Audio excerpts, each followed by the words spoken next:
На побережье Средиземного моря в районе Северного Израиля годами шло нечто, что с воздуха могло показаться просто строительной площадкой. Но на деле это был колоссальный проект, затеянный ради одного — торговли. Израиль буквально вычерпывает море. Миллионы кубических ярдов песка и камня поднимаются со дна, словно из бездонного кармана. Это не прибрежный ремонт, не спасение пляжей и даже не военный объект. Все куда банальнее и одновременно невероятно стратегически важно. Страна расширяет порт Хайфа, чтобы принимать суперсуда из Азии. Только представьте, чтобы порт стал способен принимать гигантские контейнеровозы осадкой более 50 футов, дно нужно углубить до критических глубин. И не просто в одном месте, а по всей длине каналов и акватории. Эти работы требовали не просто экскаваторов и бетона. В ход пошли огромные земснаряды, насосы и баржи. За несколько лет Израиль извлек из моря более 15 миллионов кубических ярдов материала. Это эквивалент 5000 олимпийских бассейнов, набитых морским дном. И что же сделали со всем этим грунтом? Его не выбросили. Израиль не имеет права на расточительство. Почти весь материал пошел на строительство искусственного острова, новой территории, отвоеванной у моря. Так начался проект терминала Бейпорт, современной точки входа в Израиль для азиатских товаров. Но возникает вопрос, почему Израиль вдруг пошел на такие колоссальные расходы и вмешательства в природу? Оказывается, причина в Азии куда глубже, чем может показаться на первый взгляд.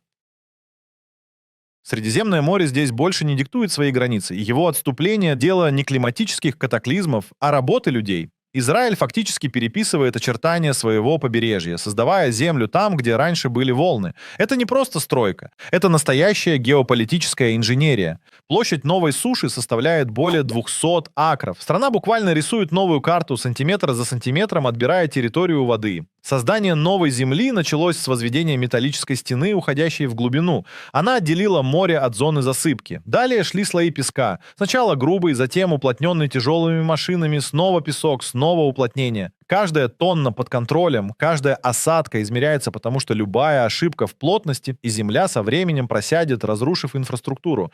Чтобы этого не произошло, внутрь насыпи прокладывают дренажные трубы, которые отводят влагу и уплотняют основу. Затем начинается строительство фундаментов, укладываются бетонные платформы, возводятся дороги, рельсы, подстанции. Но все это возможно только потому, что Израиль освоил одно из самых редких и сложных направлений современной инженерии — создание земли на воде. Это технологический вызов, который десятилетиями казался возможным лишь в странах вроде Японии или ОАЭ. Но у Израиля нет ни гигантских нефтяных фондов, ни избытка территории. Поэтому каждый акр суши здесь — результат точного расчета, тяжелой техники и большого риска. И все это делается ради одной цели — чтобы суда из Азии могли прибыть без остановок и перегрузок. Однако зачем такие жертвы? Почему Израиль готов пожертвовать миллиардами насыпей ради торговли? Ответ скрывается в далеком юге страны, где у Израиля уже есть порт. Вот только от него практически нет толку. Когда речь заходит о внешнеэкономических связях Израиля, азиатское направление оказывается на удивление весомым. До трети всего импорта поступает именно оттуда: Китай, Южная Корея, Япония. Это электроника, оборудование, машины, текстиль — все, что необходимо стране с развивающейся промышленностью и высокими потребностями. Но в логистике, как в медицине, неважно, что привезли, если доставили не туда. На первый взгляд кажется логичным, что ключевым портом для этих поставок станет Южный Эйлат, ближайшая точка к Красному морю. Суда, идущие из Азии, могли бы причаливать туда, экономя дни плавания. Но реальность другая. Порт Эйлат — это тупик. Его глубина около 33 футов, слишком мелко для крупных контейнеровозов. А значит, все современные суда туда просто не зайдут. Из-за этого Израиль вынужден принимать грузы в других местах, несмотря на логические и географические сложности. Один из вариантов — построить новый глубоководный порт на юге. Но и здесь все упирается в то, насколько природа готова к изменениям. Ответ — не готова. Рядом с Эйлатом находится одна из самых уникальных и уязвимых экосистем в мире — коралловые рифы залива Акаба. Любая попытка углубления дна или расширения порта угрожает этой морской среде. И если рифы пострадают, под угрозой окажется не только природа, но и туризм, одна из основных экономических отраслей региона. Так что у Израиля остался единственный выход — строить на севере. И строить по-крупному. Но вот незадача: ближайший порт оказался слишком далеко от экономического центра страны. Порт Эйлат на бумаге выглядит как идеальное решение. Он находится на берегу Красного моря, прямой выход к Индийскому океану и далее к Азии. Корабль из Китая или Индии легко достигает Эйлата, минуя Суэцкий канал. Казалось бы, идеальная точка входа. Но в реальности этот порт — логистический кошмар. Во-первых, глубина. Как уже упоминалось, современные суда, такие как Neo Panamax и ULCV, требуют более 50 футов глубины. У Эйлата же только 33. Любое судно крупнее просто сядет на мель. Чтобы порт стал приемлемым для таких судов, потребовалось бы масштабное углубление. Но это невозможно по экологическим причинам. Во-вторых, расстояние. От Эйлата до главных экономических центров Израиля более 150 миль. Нет ни железной дороги, ни нормального грузового маршрута. Вся доставка идет по пустыне, через пересеченную местность. Это не просто долго, это дорого. Контейнеры нужно сначала выгрузить, потом перегрузить на грузовики и везти через весь юг страны. И в-третьих, инфраструктура. Эйлат– курортный город. Его экономика завязана на туристов, дайвинг, пляжи. Большие суда, шум, стройка, углубление дна– все это убивает не только рифы, но и туристическую привлекательность. В результате порт оказался в положении, где ни одно крупное судно не может туда зайти, а мелким судам нет смысла туда идти. Так что вся эта часть Израиля просто выпала из логистической схемы. Оставался единственный путь– искать новое место. Оно нашлось на севере, но там начинался другой бой. Если юг не может принимать суда, то север обязан. Так решили израильские власти и начали искать способ переделать Хайфу под нужды 21 века. Но и здесь все оказалось не так просто. Порт Хайфа, хоть и стратегически расположен, изначально не мог принимать огромные корабли. Глубина в каналах достигала лишь 45 футов, и то не везде. Вдобавок, мощности для разгрузки больших объемов грузов попросту не хватало. Начались дноуглубительные работы, но Средиземное море не ванна. Поднимать со дна десятки миллионов ярдов ила и песка – задача не просто масштабная, а опасная. Любое вмешательство в структуру дна влияет на прибрежную экосистему. Ил, поднимаемый со дна, может блокировать свет и кислород, убивая водоросли, мелких рыб и беспозвоночных. А еще он оседает обратно, заставляя все повторять снова и снова. Но израильтяне нашли выход. Они начали регулярную очистку дна. Использовались многоковшовые драги, самоходные земснаряды и огромные насосы. Все шло круглосуточно. Каждый ярд, поднятый со дна, направлялся либо на искусственный остров, либо в глубоководные отсеки. Хайфа становилась портом нового уровня, но за все приходилось платить дорогую цену. Песок, бетон, техника – все это было лишь началом. Настоящие чудеса начались, когда Израиль начал строить землю там, где ее не было вовсе. Каждое вмешательство в морское дно – это не просто инженерная задача. Это акт, который меняет биологический баланс. Особенно в районе Эйлата, где коралловые рифы в заливе Акаба считаются одними из самых северных и уязвимых в мире.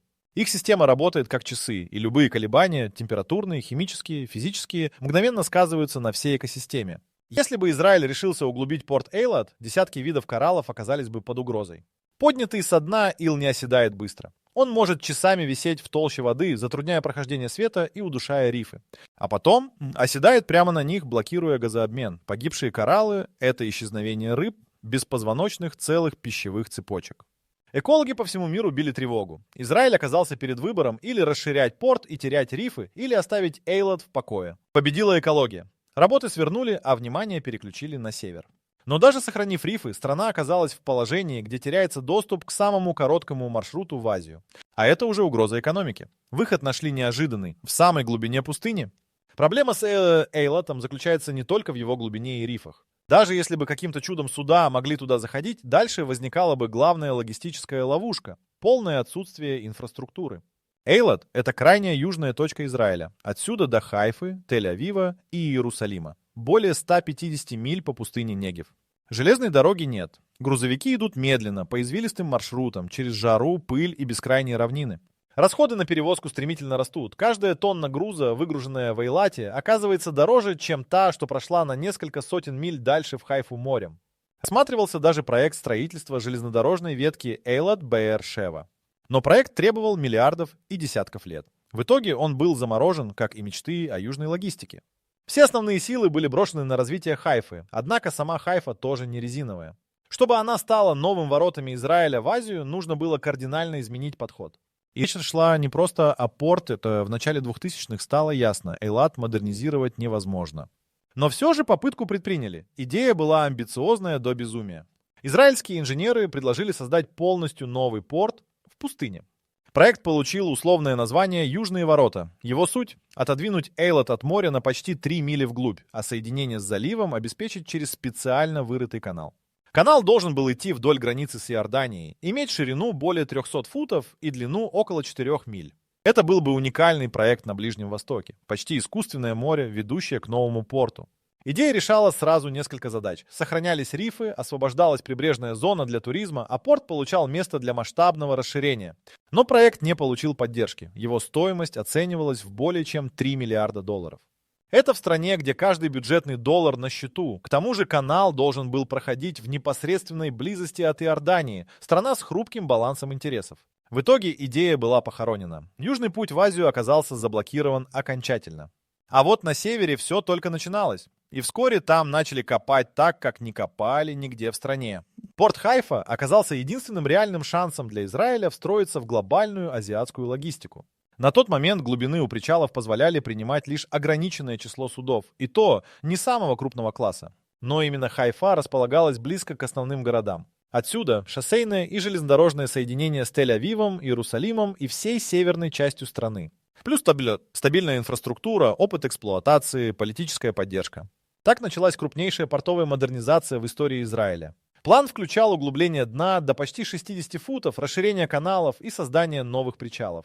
Но это было только начало. Чтобы принимать суда класса ULCV, тех самых, которые перевозят до 18 тысяч контейнеров за раз, необходимо было переработать всю морскую геометрию. Судоходные каналы, разворотные зоны, глубины у пирсов – все шло под нож. Израиль вложил миллиарды, но рассчитывал получить не просто порт, а настоящие ворота в мир. И первым шагом стал спуск в бездну. Нужно было вынуть миллионы ярдов морского дна. Обычному зрителю сложно представить, что означает дноуглубление. На практике это непрерывная многоуровневая операция, в которой участвуют десятки судов, десятки тысяч тонн техники и миллионы ярдов грунта. В порту Хайфа началась операция, масштаб которой можно сравнить только с военной. В ход пошли две главные технологии. Первая – многоковшевые драги. Это плавучие машины, у которых непрерывная цепь ковшей буквально соскребает дно, отправляя массу на баржи. Вторая – самоходные землесосы. Они всасывают ил и песок в огромный трюм через гигантские трубы, словно пылесосы. Потом направляют материал на выгрузку либо на берег, либо обратно в море, в специальные отсеки. Так было извлечено около 15 миллионов кубических ярдов дна. Чтобы представить масштаб, этого объема хватило бы, чтобы полностью засыпать Центральный парк в Нью-Йорке на высоту более 30 футов. Или построить 10 небольших островов. Но израильтяне решили не просто углублять, они захотели построить на этом дне новый материк. И вот здесь начинается самое необычное. Создать землю там, где ее никогда не было. Задача под силу только странам с серьезной инженерной школой и стальной волей. Израиль начал насыпать новую территорию прямо в акватории порта Хайфа. Выбрали участок в северо-восточной части бухты и первым делом начали вбивать по периметру металлические стены, десятки футов в глубину. Они служили барьером, защищающим будущую площадку от давления воды. Далее территорию разделили на секции, как гигантский морской лоток. В каждую секцию слоями засыпали морской песок, тщательно утрамбовывали его специальной техникой, повторяли процедуру снова и снова, пока уровень не достиг проектной отметки. Особое внимание уделяли дренажу. Под землей прокладывали каналы и трубы, чтобы влага уходила, а основание становилось плотным. Но простая отсыпка – это лишь половина дела. После формирования суши началась укладка массивных бетонных плит и растверков, основ будущих причалов, способных выдержать не только вес контейнеров, но и давление от десятков тысяч тонн грузов. Все строилось с прицелом на сверхкрупные суда. Так, в буквальном смысле, Израиль приручил море. Искусственная территория площадью почти 200 акров стала местом, где вскоре вырос порт нового поколения. Но чтобы этот порт заработал, ему нужно было сердце. Механическое, огромное, способное работать без усталости. Инженерная основа нового терминала – это не просто песок и бетон. Это десятки тысяч свай, заглубленных в морское дно, как корни в породу.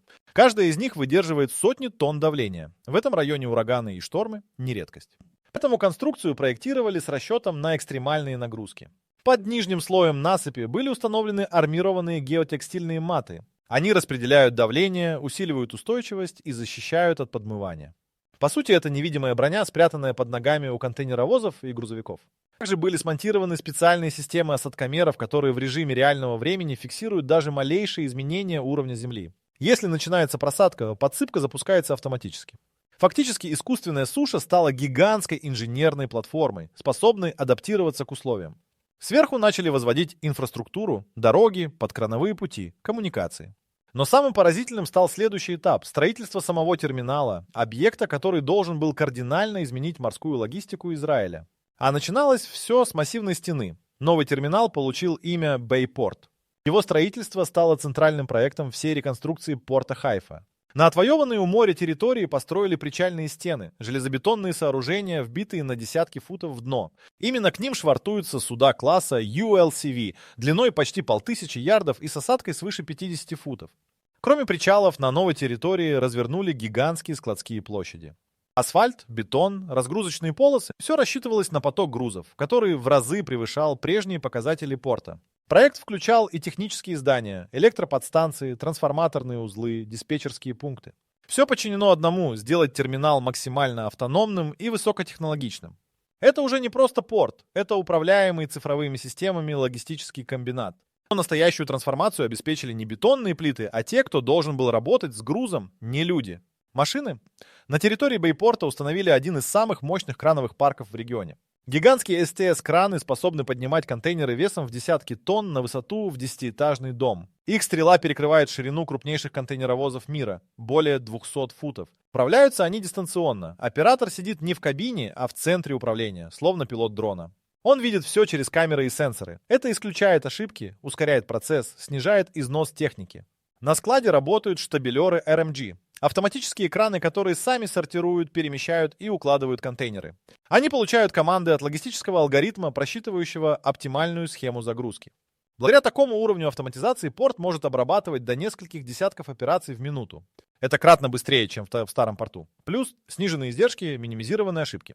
Но вся эта суперточная техника не имела бы смысла, если бы в порт нельзя было быстро попасть. Поэтому следующим шагом стало то, без чего невозможна современная логистика. Каждый грузовик, подъезжающий к Бэйпорту, проходит через автоматизированные въездные ворота. Система считывает номер, сверяет с базой, проверяет загрузку и лишь после этого открывает доступ. Очередей вами нет, пробок МОПАГ нет. Все просчитано до минуты. Внутри терминала действует сеть цифровых систем, связывающих все звенья, от судна до склада. Контейнер с электроникой из Шанхая уже в пути. Система знает, куда его поставить, какие краны использовать, какие машины подключить. Все работает без человеческого вмешательства. Каждый контейнер снабжен RFID-меткой. Каждое перемещение фиксируется. Это исключает потери и кражи. А главное, снижает общее время нахождения груза в порту. В логистике это критично. Время – это деньги. День простоя судна стоит сотни тысяч $. А чтобы этот технологический хаб не разрушили стихии, Израиль построил то, что защищает порт от самого Средиземного моря. Средиземное море, ведь это почка не союзник. Оно постоянно движется, разрушает, подмывает. Даже самый мощный порт нуждается в защите. Поэтому Израиль реализовал еще один масштабный проект – строительство волноломов. Старый волнолом у Хайфы был продлен почти на 1000 ярдов, а рядом появился второй, длиной более 1 мили. Это как если бы вдоль побережья воздвигли бетонный барьер размером с автотрассу. Конструкция включала не просто насыпь из камня, а специально отлитые бетонные блоки – кистены. Эти массивные формы доставляли по морю и опускали на дно с хирургической точностью. Всего использовали более 43 тысяч защитных элементов и свыше 5 миллионов тонн камня. Это было необходимо не только для защиты береговой линии, но и для сохранения нужной глубины портовой акватории. Без волноломов волны разрушали бы причалы, а ил снова заполнял бы углубленное дно. Конструкция работает как щит, она принимает на себя удар стихий и сохраняет порт в рабочем состоянии. Даже самая крепкая стена не спасет от времени, поэтому в порту работает целая система наблюдения и профилактики. И главная ее задача – не допустить возвращения дна на место, откуда его с таким трудом вытащили. Даже после завершения всех дноуглубительных работ работа не заканчивается. Море медленно, но уверенно возвращает все на свои места. Ил и песок, взвешенные в воде, постепенно оседают обратно, забивая каналы и зоны швартовки. Это постоянный вызов, с которым Израиль научился бороться. В Хайфе внедрена система регулярного мониторинга глубин. Подводные дроны и гидролокаторы отслеживают изменения рельефа дна.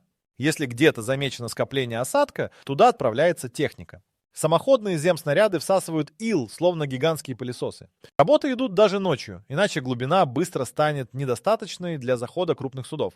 Это замкнутый круг, Израиль выкачивает дно, море засыпает обратно, но пока технологии на стороне человека. И порт работает, а рядом с ним появился второй терминал, где применили те же методы, но в меньшем масштабе. До Бэйпорта в Хайфе уже шел один эксперимент – строительство терминала Кармел. Этот проект стартовал в начале 2000-х. Тогда еще не было уверенности, что Израиль сможет справиться с таким масштабом дноуглубления и отсыпки. Поэтому Кармел стал своего рода испытанием. Со дна подняли около 2,5 миллионов кубических ярдов материала, почти в 6 раз меньше, чем для Бэйпорта. Но и этого хватило, чтобы углубить акваторию до 50 футов. Вместо строительства на берегу вновь создали искусственную сушу площадью более 50 акров. Укрепили дно, поставили волноломы, провели дренаж. Терминал Кармел стал первым объектом, где Израиль применил автоматизацию. Тяжелые краны, штабелеры, цифровые системы логистики. Он принял суда класса Post-Panamax до 15 тысяч контейнеров. Это было прелюдией к масштабному строительству Бейпорта. Теперь два терминала работают вместе. А самое главное, они превратили Хайфу из обычного порта в международный логистический узел. Но этим развитие не ограничилось. Израиль продумал даже то, что могло бы навсегда изменить его южную логистику. Пока Хайфа расширялась и уходила в море, в кабинетах израильских инженеров зрела поистине фантастическая идея – перенести порт Эйлат в пустыню. Проект «Южные ворота» предполагал строительство нового порта вглубь суши, в 4,5 милях от берега. Соединение с Красным морем должно было обеспечить специально вырытый канал длиной около 4 миль и шириной более 300 футов. Такой порт был бы изолирован от рифов, освободил бы прибрежную зону Эйлата для туризма и дал бы возможность построить глубоководный причал без экологических конфликтов. Канал в пустыне, порт среди скал, да это был бы инженерный шедевр. Его цена более $3 миллиардов. А главное, проект не получил политической поддержки. Так Израиль потерял возможность развернуть полноценный южный порт и полностью переориентировать логистику. Вся нагрузка легла на Хайфу, и она справилась. Но южные ворота навсегда остались символом того, как близко страна подошла к созданию нового логистического мира. А теперь, когда все сказанное собрано в один узел, стоит задать главный вопрос: зачем все это? Ток, дно углубления, искусственные острова, бетонные волны и цифровые экраны – все это сделано не ради эффекта или показухи.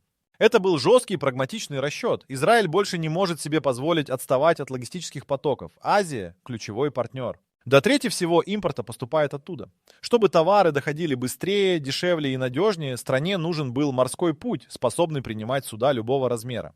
Бейпорт и Кармел в Хайфе превратили Израиль в логистический хаб Восточного Средиземноморья.